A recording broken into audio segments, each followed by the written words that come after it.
Hello everyone, welcome back to the Mystery Channel 33. I am Tatiana. I'm here with some more missing women, sharing and men cases. So let's begin. This is titled Double Homicide Turns into a 16-year-old Manhunt for a Violent Killer. NYPD detectives search for a man wanted for his sister's fatal shooting and the possible abduction of his estranged girlfriend. Okay, this is my son Larry. He is not Life Jennings. Okay, this is how he looks. Now, all this stuff happened when I came back home, okay? So basically, somebody, a fake Judge Board, which is Chastity, she tried to kidnap his daughter, okay? But luckily, I pulled into Target just in case. I pulled into Target just in time, okay? So let's begin. Homicide detectives with the NYPD became part of an international manhunt when a suspect was accused of killing his sister and possibly abducting his estranged girlfriend. It began on the night of July 8, 2002 at around 10:30 p.m. when officers were dispatched to what was believed to be a non-urgent call in Crown Heights, Brooklyn. Who? Yeah, I don't think she was gonna do nothing anyway because she was tired anyways, okay? Now retired NYPD Sergeant Jim Fox for the 71st Precinct was on patrol in the area and responded to the call, believing a woman might require minor medical assistance. True, because she was sitting on that bench outside of Target, so be careful if you have a bench outside of Target in your area. Fox and his partner entered the woman's apartment and headed towards the back room, lit only by a television screen. That was me, okay? Because I just called it in, okay? I knew she was going to be okay, okay? It wasn't that, because I just know how to time it, okay? It turns out to be a bedroom, and as I enter the bedroom, I see a woman lying on the bed. Fox told New York Homicide, who airing Saturday at 9 to 8 on Oxygen. So I call out to her. I get no response, and as I step into the room, I see the bullet wound in the back of her head. Yeah, I did get in trouble for that. A closer inspection revealed the woman, later identified as Patrice Neverson, also sustained a gunshot wound to the abdomen.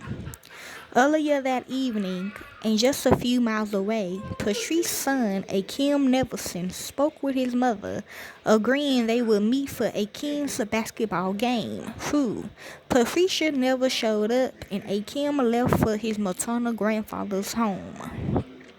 Akeem walked in on his grandfather in the middle of a frantic call with his son, Andre Neverson. I heard him saying, Andre, how could you do that? That's your sister. That's your sister, Akim told New York Homicide, which they will say that about your child, okay? Like they do me. The grandfather told Akim he couldn't get a hold of Patricia, and when Akim tried calling, he kept getting a busy signal. Okay, and when they do that, you have to act like that's your sister or your brother, because they gonna say we gonna kill them, even though they gonna so I mean it's up to y'all how y'all want to do it. Akim, but yeah, okay. Akim said he had a bad feeling and ran from his grandfather's house to the crime scene, where police had already found his mother dead.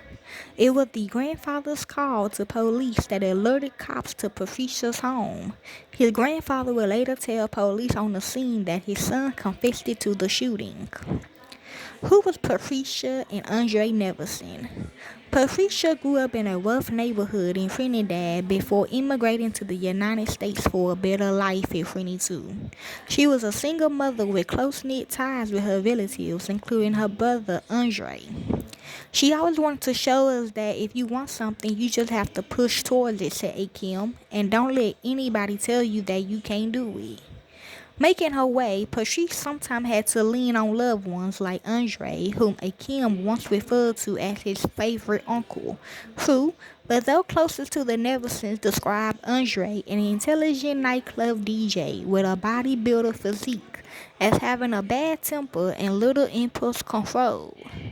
This was illustrated in 1992 when Andre was sentenced to 5 years in prison for attempting to kill his former girlfriend's uncle by shooting him 5 times.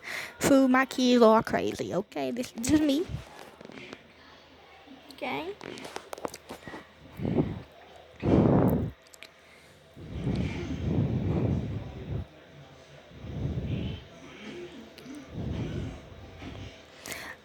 Andre's Neverson's estranged girlfriend goes missing. Word soon spread around the neighborhood that Patrice had been murdered and Andre was the sole suspect.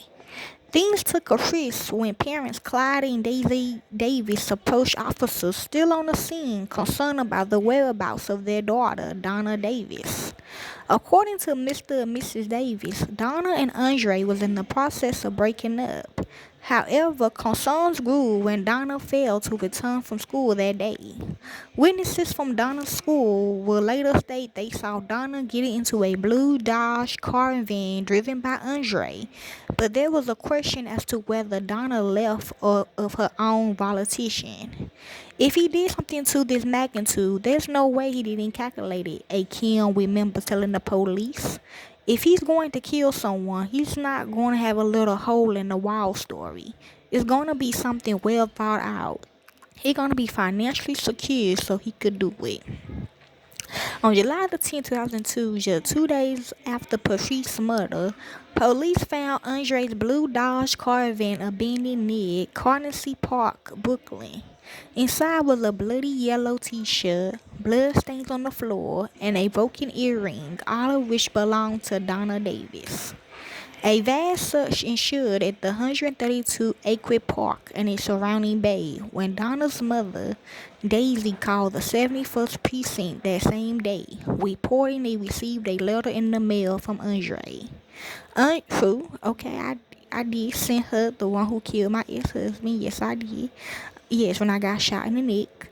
Andre sends Daisy Davis the 3-page letter telling her how she screwed up the relationship between both of them, according to Captain Magandino. She didn't answer the phone, okay? All her phones had been deleted numbers.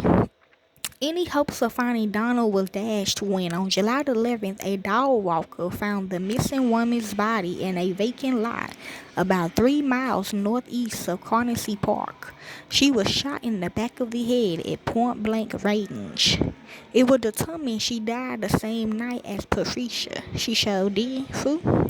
She was a very loving person. She liked the music. She liked to dance. Clive Davis told New York Homicide in broken English, I tried my best to give her everything that she wanted. I told her that I would give my life to take care.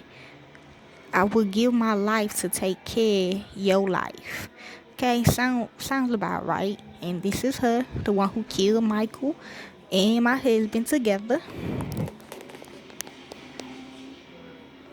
Okay, and that's all the information they have of us. If you'd like to hear more into this case, you can. I don't do this for the fame or the money. I do it because this is what I love to do. And to the real families of these victims, corporate America will set you up. Thank you, peace, and be safe.